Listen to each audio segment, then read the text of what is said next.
సత్యసాక్షి అనుదిన మన్నా ద్వారా మీ అందరికీ శుభోదయం. నేటి యొక్క ఉదయకాలము 11 గంటలకు యేసుని స్వస్థపరచు ప్రత్యేకమైన కార్యక్రమం ఉంటుంది. ప్రతి వారు సకాలంలో పాల్గొస్తున్న కోర్చున్న దేవుని యొక్క కృపలో దేవుడు మీరు స్వస్థపరచాలని ప్రార్థన చేస్తున్నా. అలాగే నెల మొదటి దినము మీకు ఎలాంటి ప్రార్థనాంశములున్నా మాకు తెలియజేస్తున్నట్లయితే అనుదినము మీ కొరకు ప్రార్థన చేస్తాం. నేటి యొక్క వాగ్దానము కీర్తన 89:28 వచ్చిన, నా కృప నిత్యము అతనికి తోడుగా ఉండజేసేదను. ప్రియకుమార కుమార్తె, ఈ నూతన నెల మొదటి దినము మన ముందు చాలా సవాళ్ళు ఉన్నాయేమో. ఒక విధంగా పిల్లలను చూస్తే చాలా ఆనందంగా ఉంటారు, వాళ్ళందరికీ హాలిడేస్. కానీ పెద్దవారిని చూచినప్పుడు కొంతమంది పిల్లలు వారు రాయబోయే నీట్ ఎగ్జామ్ అవ్వచ్చు, కాంపిటేటివ్ ఎగ్జామ్స్ అవ్వచ్చు, తదుపరి చదివేవారు అందరికీ ఒక టెన్షన్ ఈ నూతన నెల వారి జీవితంలో ఎలాగుండబోతుందో. ఈరోజు ఒకవేళ నీ ముందు 2 కాళ్ళు ఉన్నాయేమో, లేదా ఈ నెల కట్టవలసినవి అనేకమైన ఉన్నావేమో, అనేకమైన కమిట్మెంట్స్ ఉన్నాయేమో, ఏం చేయాలన్న ఆలోచనతో ఉన్నావేమో. దేవుని యొక్క వాక్యం చెప్తుంది, నా కృప అతనికి తోడై ఉంటున్నా.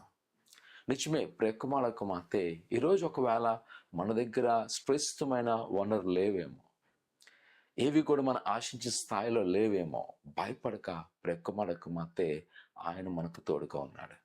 ప్రభు మన పక్షమున ఉన్నాడు, ఆయన కార్యం చేస్తాడు. దిగులు చెందక ఆశ్చర్యపడక ప్రభువైన యేసు మన పక్షమున ఉన్నాడు. ఆయన అద్భుతాలు చేసే దేవుడు, ఆశ్చర్యమైన కార్యాలు చేసే దేవుడు. నీ జీవితంలో అనుకోవచ్చు ఇది జరగదు అని, భయపడక ఇదిగో ప్రభు మన పక్షంలో ఉన్నాడు, ఆయన మన పట్ల గొప్ప కార్యం చేయను. ఈ ఉదయకాల సమయంలో నువ్వు చాలా వేదన కలుగున్నావేమో, ఈ నెల ఎలా అవుతుందేమో అని నాకు అనిపిస్తుంది. ఆయన కృప మనతో ఉన్నది, ఆయన కృప మనతో ఉన్నది కాబట్టి మనము ఆందోళన చెందవసలేదు. ఎందుకంటే అంటున్నాడు, మీ చింత యావత్తు నా మీద వేయడి, నేను మీ కొరకు చింతిస్తున్నాను. ఆయన కృప ఏంటో తెలుసా? ఏ సమయంలో ఏం కావాలో వాటిని సమకూర్చే దేవుడు.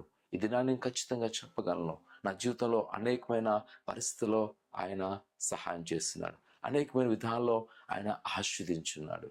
ఈ ఉదయకాల సమయంలో ఆయన కృపణితున్నది, భయపడక నా ప్రసంగమా, ఆయన నీకు సహాయము చేయబోతున్నాడు. ప్రార్థన చేసుకుందాం.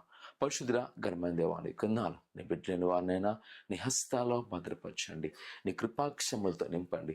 వారికున్న కొద్దులు, వారికున్న ఆటంకాలు మీరు తొలగించమంటున్నాను దేవా. నీ కొన్నాళ్ళు ఇదిగో నీ సన్నిధిలో వారిని భద్రపరచండి దేవా. నీ సన్నిధిలో ఏదైతే అడుగుతుండగా వాటిని నెరవేరుస్తూ మరుముఖంగా ఈ మొదటి దినంనైనా ఏదైతే వారు ప్రారంభిస్తున్నారో ఆ ప్రార్థన మీరు సఫలం చేయండి, అద్భుతమైన కార్యాలు చేయండి. నీ కృపాక్షములతో నింపి బలపరచుకోమని యేసు నామమున తండ్రి, ఆమేన్.